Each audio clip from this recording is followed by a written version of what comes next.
Hi guys, and welcome back to my channel. So today I'm going to be doing something a little bit different, and instead of doing a training video, I'm just going to talk about something that I've been thinking about a lot lately and I'm pretty passionate about, and that is not being afraid to follow your passion and to do what you love. So just like a little bit of backstory about me, I was pretty academic growing up and kind of an overachiever. I got straight A's in school. I trained ballet classically, and I also played the violin. And my whole idea of success was basically based around getting good grades, going to a good college, getting a 9 to 5 job, and that's it. And on top of that, having impressive extracurricular activities. So I pretty much spent my whole life following that sort of career path. And when I was in high school, I worked hard because I thought if I didn't get, straight A's, then I wasn't going to be successful. And I also felt that success was, at least for me, was based around, doing something prestigious like getting a PhD or going to med school or going to law school or something of that nature. So that's the kind of path that I pursued. So when I went to college, I ended up starting out on pre-med track, only hard sciences. So I think like my first year I took like organic chemistry and biology and like advanced math classes as well, even though I wasn't that great at math, or I didn't think I was that good at math. I had so many people tell me if you don't take math classes, like math looks good on a resume. So I ended up majoring in geoscience because it seemed like the type of major where I could get a job that made a lot of money, and it seemed impressive.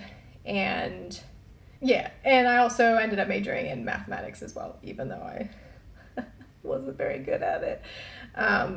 But this is what success was to me, was performing well in school, especially like doing hard sciences. And like, even though I had a lot of other interests while I was studying at university, like I really loved psychology, but I didn't do it because it wasn't a hard science and it wasn't prestigious enough, at least like how I had, kind of been taught.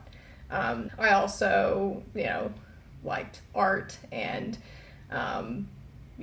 if I had it to do over again, I probably would have taken some more art classes while I was in school. But anyway, so after graduating from college, I think I spent like the first year of graduation, after graduation, applying for jobs.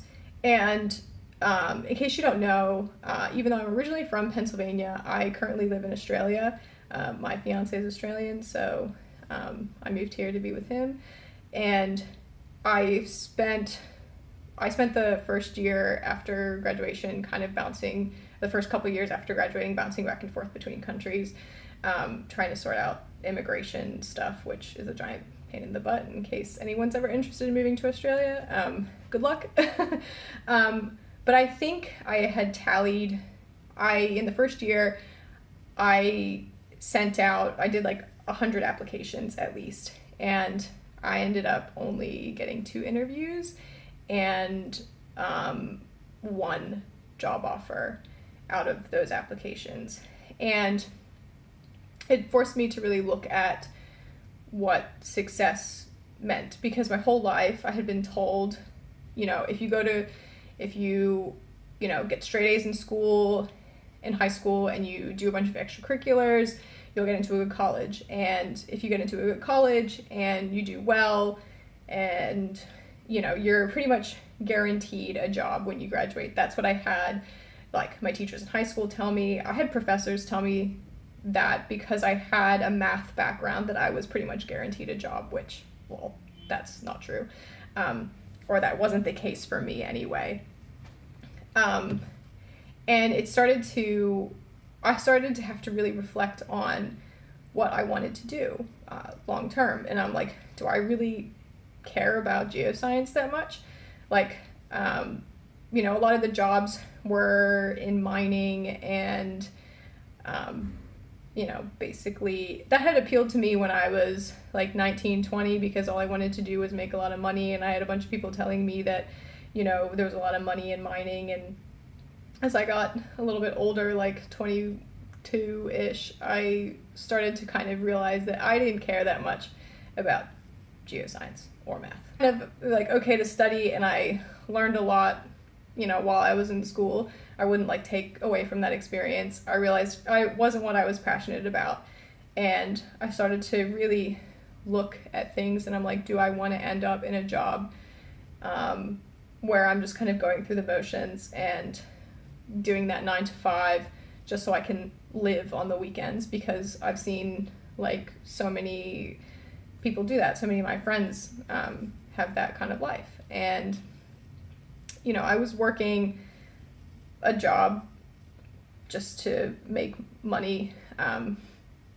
Eventually I did move to Australia permanently, and I started training at a calisthenics gym. And even though I had been dabbling in fitness like prior to that, so that was in like 2014, like I had never been exposed to calisthenics before. It was completely new to me, and was like, oh, this is actually pretty awesome.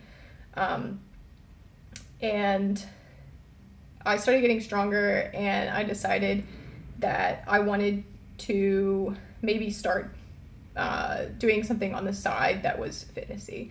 So I got my fitness nutrition certification from the ISSA, and I started doing meal plans just for people that trained at the gym that I was training at. And eventually I transitioned from meal plans to just macronutrient plans, but as I was doing it, I was like, oh, this is fun. This is something that I can see myself doing long term. All the while, I was just working a job as an admin assistant somewhere just to make money, especially since I was in a new country and didn't have that many connections here except for like immediate fiance and his family. So after doing that for a little while, I decided that I wanted to take it further, and I wanted to get my PT certification. So here in Australia, that's a Cert 3 and 4. It's a little bit different compared to the US. It's like actually considered like tertiary study. So I did that, and I got my Cert 4 in fitness, and I started out doing group like training sessions or like classes, and I was just coaching women at the time. It was like an incentive to try and get more ladies involved in calisthenics at the gym that I was training at, because let's be honest, it was a pretty sad ratio, women to men. I think for a long time I was literally the only girl that trained at that gym. So I started doing these group women's classes, and it was the first time I've ever felt like reward in something that I've done. And not taking away from like academics or like the other jobs that I did. Like I mostly worked in like customer service jobs, like retail and stuff like that, and doing admin work, but I felt like I was actually contributing to society, and it was rewarding for me watching like other people get stronger from what I was like teaching them. And again, all the while I was just working that admin job to make money. And I did that for like a year and a half, I think. I'm not really sure what the timeline is. But I ended up getting let go from that admin job, and it was like terrifying and scary, because I went from having a full-time income to not having a full-time income, because even though I was doing those women's calisthenic classes, like that wasn't enough money for me to like live off of. It was just like once or twice a week I was doing that as a side thing, kind of to gain experience. And it took getting that boot from the admin job for me to finally be like, this is it. This is what I want to do. I want to coach people in calisthenics, and I want to do macronutrient plans. Like, this is my passion.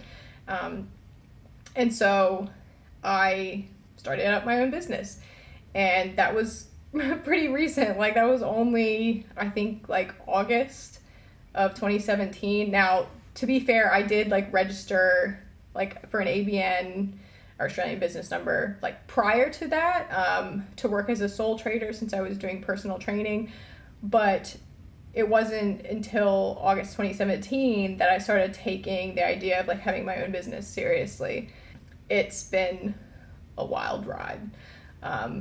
Lots of ups and downs, and at first it was really, really scary, but you start to learn, you know, what you think this is the end of the world. Like, when I lost my job, that admin job, I was like, this is it. Like, I looked at my fiance and I was like, how are we going to survive? How are we going to like live? Or how are we going to pay rent? How are we going to pay for groceries? Like, family members had to help out here and there, but you start to like pick yourself back up and you realize it's not so bad. You know, it just meant, you know, we couldn't get Uber Eats as often anymore or go out to dinner, which, yeah. But even though something seems absolutely scary and, you know, you might think that you're not going to survive, like, you're a lot stronger than you think you are. And for me, it's been totally worth it.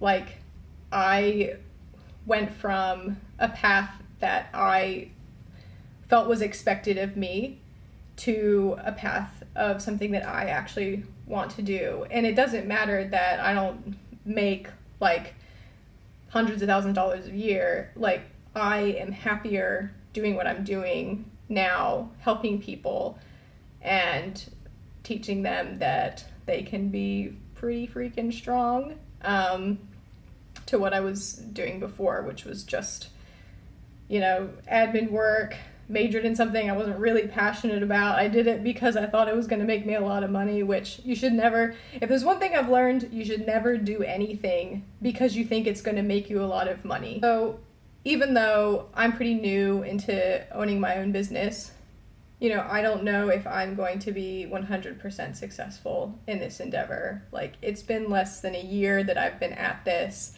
and, you know, I only have a handful of clients, but they're all amazing and I love them all.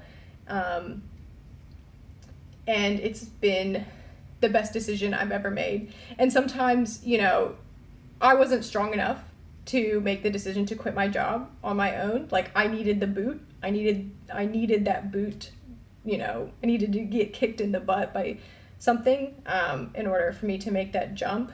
Just because a certain path is expected of you doesn't mean that that's what you have to follow. And, you know, who knows? Maybe this will totally fail, and in a year's time, like, I'll be back working a salaried job, but hopefully not. In conclusion, don't be afraid to follow your passion. You might get resistance from family members. I know that initially, my family was kind of the opinion that, you know, a 9-to-5 job was the way to go, a nice, safe salary. But honestly, life's too short to live to be safe. And so you might as well do what you want to do. And it doesn't matter if you're already like super invested in like a career path. Like, I mean, I spent 4 years studying a topic that I have absolutely no association with anymore. Just because you've already invested time in something doesn't mean that you have to continue to invest more time in. And I know it's really, really hard to make that switch, but it's worth it in the long run. Anyway, thanks for watching. I hope you guys enjoyed the video. If you did, don't forget to like and subscribe, and I'll see you in the next one.